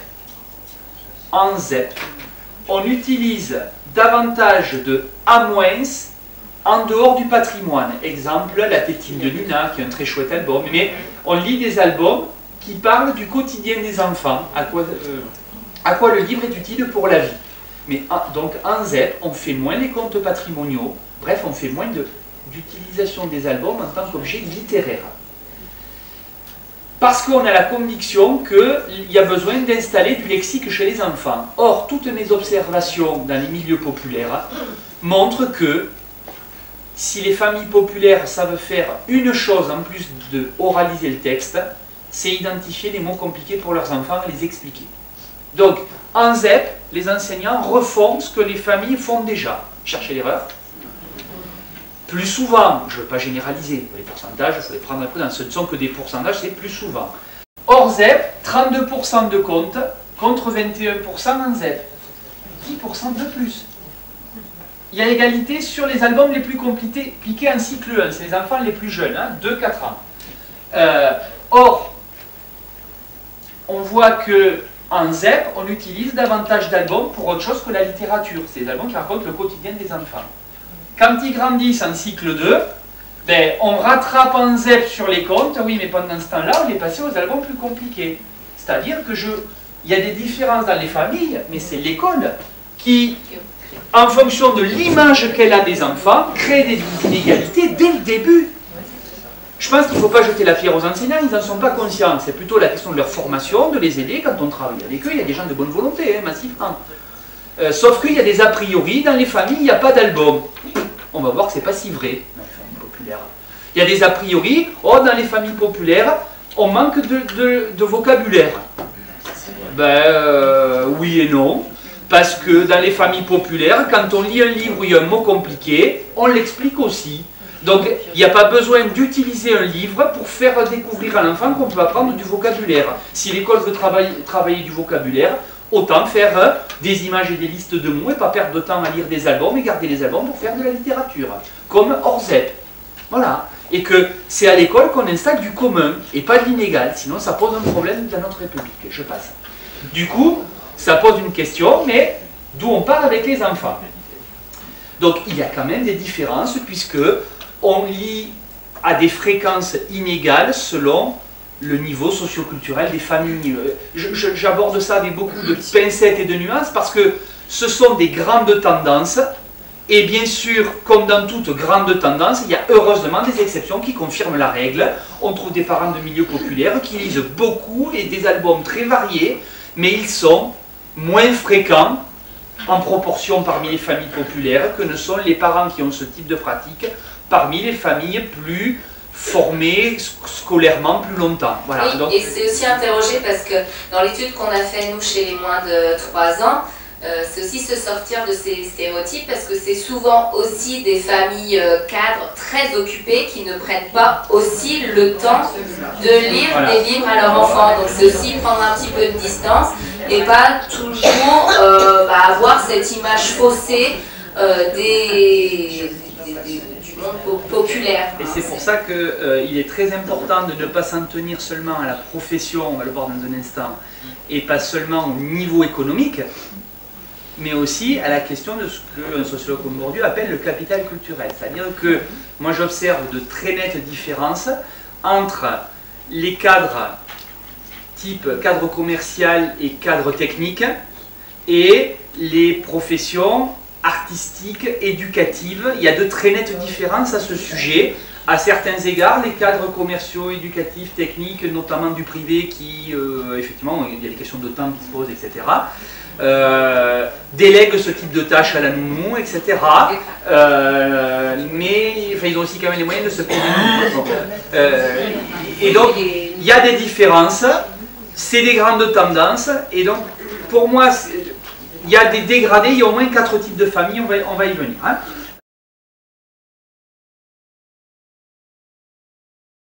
Et je crois que en bibliothèque, à l'école, on ferait bien d'utiliser les albums simples pour décoder les structures narratives, pas forcément en faisant un cours, mais en comparant. Tiens, tu as vu, dans Dora, quand on lit, il y a toujours 3 étapes avant de résoudre l'énigme. Quand on lit un Dora, il y a toujours 3 étapes avant la conclusion. Vous pouvez le tourner comme vous voulez. Ça serait bien de l'aider à l'objectiver. Oui, et puis ça permettrait aussi à rendre ce petit déjà plus acteur aussi de l'histoire, parce qu'il pourrait anticiper avec le plaisir que ça représente de connaître déjà ce qui va se passer à la page d'après et de pouvoir anticiper sur les événements de l'histoire. Et que ces textes-là aussi qui sont très simples dans la construction, alors simple, c'était pas d'une manière péjorative, mais en tout cas on sait ce qui va se passer, on sait comment ça va se passer, ça permet aussi à l'enfant de construire quelque chose qui est indispensable à son bon développement, notamment si par rapport à l'entrée dans l'écrit, qui est le déroulement de l'histoire, l'avant, l'après, et aussi la permanence du texte. Parce que ce genre de livre, qu'il soit lu par moi, par vous, par Stéphane, il sera lu à peu près de la même manière. C'est-à-dire qu'il y a peu d'éléments sur lesquels on fait varier l'intonation, parce que voilà, les choses... Ce qui varie, c'est le commentaire après. Oui, voilà, ce qui va varier, c'est le commentaire, mais c'est pas tellement la lecture qui en est faite. Et ça permet aussi à l'enfant de travailler vraiment sur cette permanence-là aussi du texte. C'est-à-dire qu'il y a certains objets qui peuvent passer de main en main et qui finalement gardent une certaine permanence aussi, et ça permet de travailler d'autres choses de la permanence de l'objet. Qui est possible aussi avec des textes que tu qualifies d'A+, mais où la lecture qui en est faite est beaucoup plus variable. C'est-à-dire qu'en fonction déjà de la connaissance culturelle qu'on va avoir des éléments de l'histoire, on va amener l'enfant vraiment vers des choses très différentes, avec des niveaux culturels très variables. Donc c'est plus difficile pour lui de garder en tête cette permanence-là. mais ils travaillent d'autres choses aussi, hein, très intéressantes. Mais ce genre de livre, alors pas exclusif, mais en tout cas permet de travailler des choses particulières hors littérature, mais tout aussi importantes dans le développement du tout petit.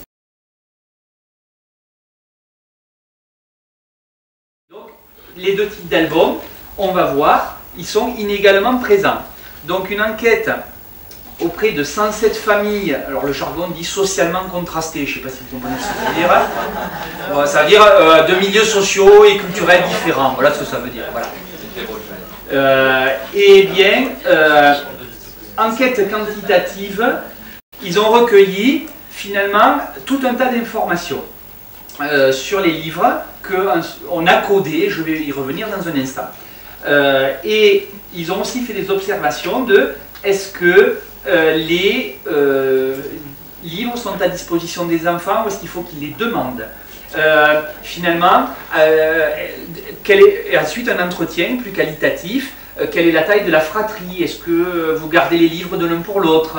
Est-ce que les livres sont tous en commun ou est-ce que chacun a les siens? Et quelles sont vos pratiques culturelles en dehors de la lecture? Et la scolarité, ça se passe comment? Bref, on a essayé d'explorer le capital culturel des familles, leur profession, les trajectoires scolaires des parents, voire des grands-parents.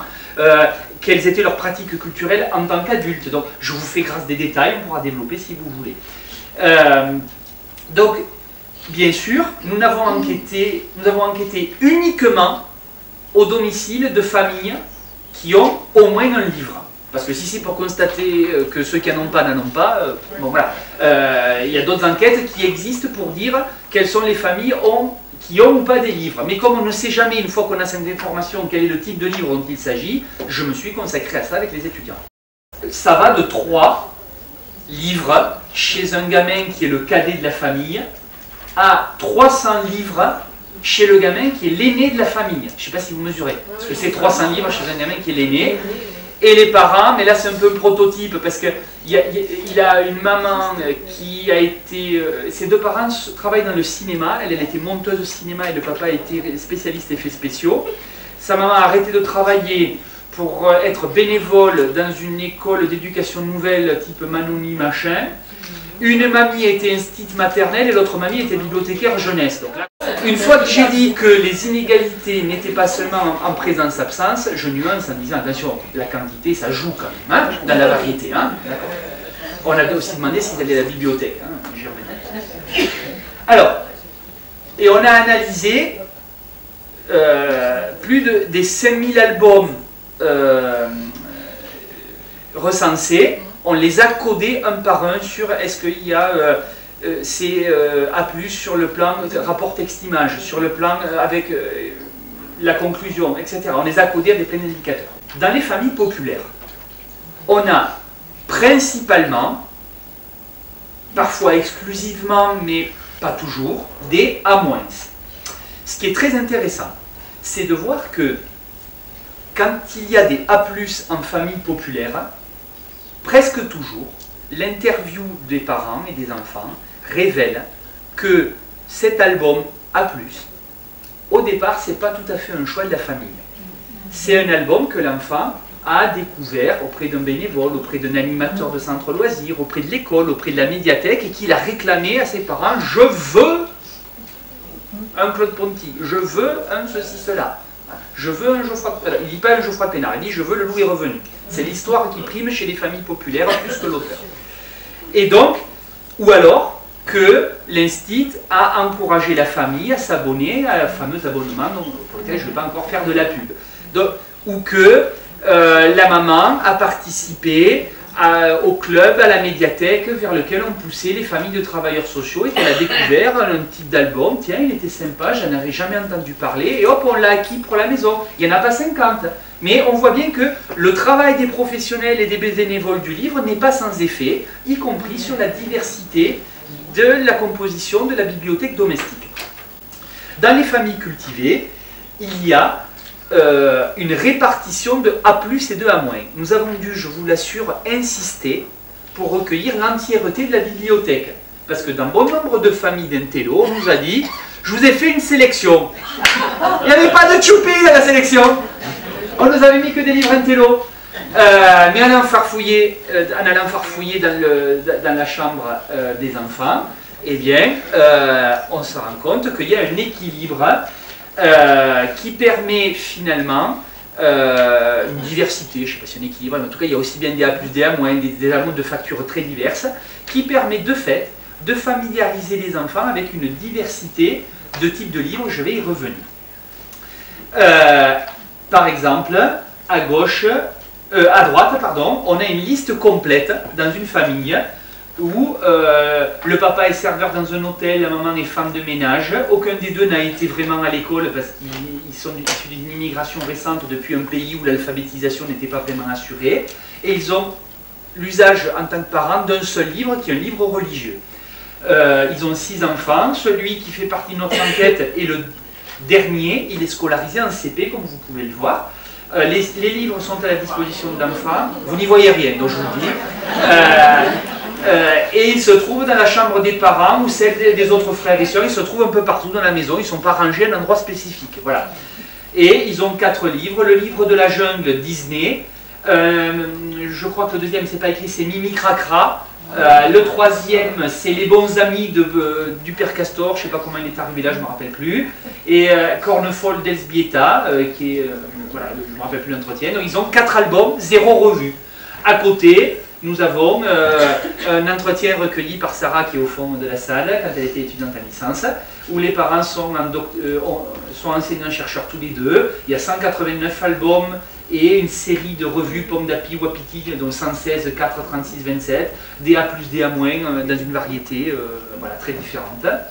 Alors, dans les familles populaires, les A+, quand ils sont présents, ils viennent plus tard, mais l'explication c'est aussi qu'ils sont fournis, ils sont achetés sur les conseils de l'extérieur, donc c'est assez logique. Alors que les albums pour petits, par exemple les abécédaires, ce genre de choses, sont utilisés à un âge assez avancé, jusqu'à 5, 6, 7 ans dans les familles populaires, alors qu'ils sont vite finalement mis au rencard dans les autres, pour passer à d'autres types de lectures. Il y a un turnover des livres qui est permis aussi par l'argent, il faut dire les choses, et par aussi l'idée qu'avoir une bibliothèque importante à la maison, c'est important. Voilà. Il y a un sociologue, Pierre Bourdieu, qui a élaboré une théorie qui dit que les familles cultivées, quand il a travaillé sur la question dans les années 60, avaient des penchants pour des goûts culturels légitimes. Ça veut dire plus reconnus, plus valorisés. Je vais citer dans l'illégitime des choses que j'ai pu lire, donc ne vous sentez pas visé si vous aussi, mais lire un roman d'avant-garde ou un roman classique est plus légitime que lire un roman de Holdegard, où on peut faire la même démonstration sur les romans policiers. Lire un Fred Vargas dans lequel il y a tout le temps une intrigue policière en même temps qu'une intrigue historique est plus légitime que lire un San Antonio, et j'ai lu du San Antonio, je vous dis tranquillement. Bon, voilà. Et donc, il y a une hiérarchie des goûts qui, même quand les goûts les moins légitimes sont pratiqués par les personnes concernées, cette hiérarchie est plus ou moins acceptée, même si elle peut être discutable. Et des sociologues plus récents ont montré que cette théorie est en partie vraie si on part des œuvres, c'est-à-dire si on dit qui va à l'opéra, qui lit de la poésie, on a beaucoup plus de chances de tomber sur les catégories supérieures que si on dit qui va à un concert de hard rock, par exemple. Mais ça ne marche pas si on a une entrée par les catégories sociales. Ça ne marche pas aussi bien. Parce qu'ils opposent au modèle légitime-illégitime le modèle univore et omnivore. Je traduis. Les familles populaires se caractériseraient par ces théoriciens par le fait d'avoir des goûts intenses, mais dans un répertoire plus limité de pratiques. Alors que les intellos iraient hurler comme des putois au match de foot en même temps qu'ils regardent l'opéra. Par la même heure, mais bon voilà. Et donc ils auraient une palette de goûts plus diversifiée, donc ils sont omnivores, alors que les autres seraient plutôt univores, même si toujours c'est des grandes tendances qu'il faut relativiser. Le constat de l'éclectisme, de l'omnivorité, se constate dans les bibliothèques pour enfants etc. De même que de l'uniformité vers des albums à moins dans les familles populaires. Mais ce que je vais vous montrer, c'est que Bourdieu avait quand même un peu raison sur le fait que il y a, si c'est vrai sur le plan des répertoires, ce n'est pas vrai sur le plan des manières de lire, car les intellos ont des manières de lire très uniformes, ils lisent de façon intello, même les bouquins qui ne sont pas intello. Voilà.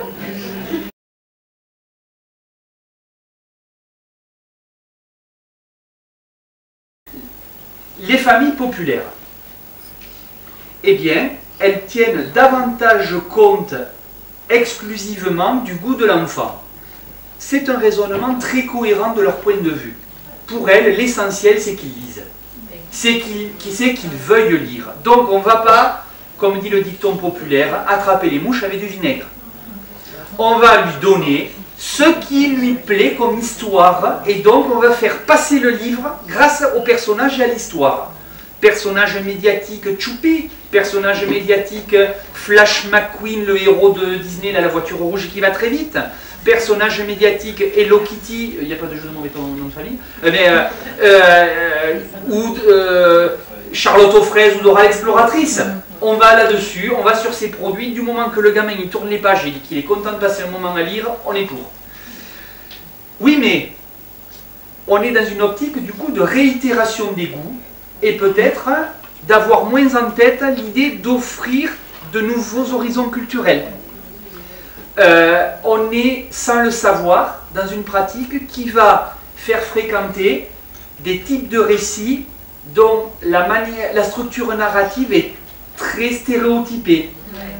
Dans Choupi, il y a toujours le même nombre d'étapes, dans Petit Ours Brun aussi, et c'est important, chez l'âge des premiers lecteurs que tu étudies, et même à 4 ou 5 ans, d'avoir finalement la capacité chez l'enfant, mais je connais ce type de récit, je l'anticipe. Voilà. Mais ça pose la question, non pas dans les familles, mais chez les professionnels du livre, et je me chamaille des fois avec les médiathécaires en disant, mais dans un certain nombre de vos structures, vous bannissez ces albums populaires. Je pense qu'il faudrait garder des albums intello en médiathèque, mais aussi avoir des albums populaires, parce que, non d'abord pour que les familles s'y sentent reconnues, mais pas que. Je crois qu'il serait intéressant de dire, tiens, cet album de Choupi, regarde, on lit plusieurs petits ours bruns, et on regarde ensemble que finalement c'est toujours raconté de la même façon. Les parents de milieu populaire, s'ils laissent un enfant choisir le type de livre, ils ne laissent pas entièrement. Le filtre qui est exercé, c'est la moralité. On ne met pas n'importe quoi entre les mains des enfants. Et on met des collections dignes de confiance. De ce point de vue, les séries grand public, Disney, et j'ai découvert, j'y avais pas du tout pensé avant d'enquêter, qu'on puisse s'abonner à des collections par le journal télé, dans lequel, dans Télépoche ou je ne sais quoi, ou le journal qui est vendu à Le Parisien, il y a un encart de Hachette, livre club Mickey, où on a La Belle et la Bête, des livrets déchaînés, je ne mentirai plus jamais, comment ça s'appelle, La Reine des Neiges, la version adaptée, un album, etc. Par contre, dans les familles favorisées, il y a un double système de choix. Les adultes laissent l'enfant choisir certains titres et choisissent eux-mêmes d'autres choses qu'ils veulent faire connaître. Ils se font conseiller pas seulement par la grande surface ou la pub, mais aussi par le libraire, les journaux culturels, quel est le prix du salon, etc., etc. Les familles populaires commentent très peu les albums qu'elles ont lus. On a fait lire un à plus et un à moins. La chèvre et les biquets et Loup-Louietu, où il y a le loup déguisé en cochon. Et finalement, soit on commente pour traduire un mot compliqué. Dans l'album de Mario Ramos, Louietu, il y a un mot compliqué qui est le mot aisselle. Toutes les familles, quelle que soit leur origine sociale, expliquent le mot aisselle. Des fois, ça part en live en bagarre de chatouille, mais tout le monde explique. Et les familles populaires, finalement, quand elles commentent sur le ressenti et jamais sur la narration. Est-ce que tu as eu peur du loup? Voilà. Ça, c'est un type de question qu'on pose dans les familles populaires. Tu as aimé? Tu aurais fait quoi au loup, toi? Moi, je peux casser la figure. Non, non, non. Et on part sur une autre chose, c'est le vécu par rapport au loup. On ne parle plus du livre, vous voyez, de l'histoire elle-même. Il y a peu de reprises d'indices, on reprend peu les images, on désigne peu les choses, on revient peu en arrière. On fait peu d'allusions à la culture, à l'image du loup, aux œuvres d'art. Bref, on fait une lecture à plat, aussi bien du A- que du A+. L'enfant est souvent spectateur de l'oralisation du texte, ou bien on le laisse s'exprimer, mais du coup on ne connecte pas son ressenti avec les indices de l'album. Il y a finalement deux interactions. L'adulte dit le livre, dit le texte, l'enfant commente son ressenti, mais on ne connecte pas le ressenti à qu'est-ce qu'il y avait dans le livre qui a activé ces choses-là. Donc finalement on ne travaille pas sur le littéraire. Dans les familles les plus intello, ben, on fait tout le contraire. Par exemple, à la double page, vous savez où il y a toute la liste de ce que met le loup quand il s'habille là, hein, ben, une maman, j'ai observé dans des vidéos que j'ai tournées ou qu'ont tourné les étudiants, plein de mamans intello, c'est souvent les mamans qui lisent, je vous le dis, qui, par exemple, une maman tient la double page parce que le gamin a l'habitude de tourner les pages. Et à ce moment-là, et pas une autre page, alors qu'elle ne connaît pas le livre, elle ne fait que deviner ce qu'il y a derrière, elle tient la double page, imaginons que vous êtes le gamin, que tu es le gamin, elle tient la double page, et elle le regarde fixement dans les yeux. Et alors là, le message du « et » qui monte dans l'aigu, des yeux qui ouvrent bien écarquillés, signifie « il y a des indices à prendre ». C'est-à-dire que je ne dis pas que ce gamin-là, ce jour-là, a compris, mais que si elle le fait devant la caméra, c'est qu'elle le fait souvent au quotidien. Et donc, il y a des indices cachés ou récurrents dans toutes ces familles. C'est pas forcément les yeux écarquillés, c'est pas forcément monter la voix d'un aigu. Ça change, mais c'est toujours la même signification, c'est attirer l'attention vers ce qui n'est pas dit. Et donc, c'est pousser l'enfant à se poser des questions, à être un lecteur réflexif. Je crois qu'en tant que bénévole ou professionnel du livre pour les bibliothécaires, je crois que c'est important de se décentrer, que votre propre façon de lire n'est pas universelle. Je vous assure qu'il n'est pas du tout évident pour un parent qui n'est pas allé à l'école, ou très peu, qui n'a pas fait d'études, qui n'est pas un familier de la lecture, etc., de se dire d'identifier que dans un Dora, il y a 3 étapes. Vous et moi, on sait qu'il y a 3 étapes et que c'est toujours pareil. Le gamin, peut-être, lui, en partie. Mais le fait qu'il y a 3 étapes, c'est pas du tout une évidence. Il faut se décentrer et se dire que ce qui est évident pour nous ne l'est pas pour une bonne partie des adultes.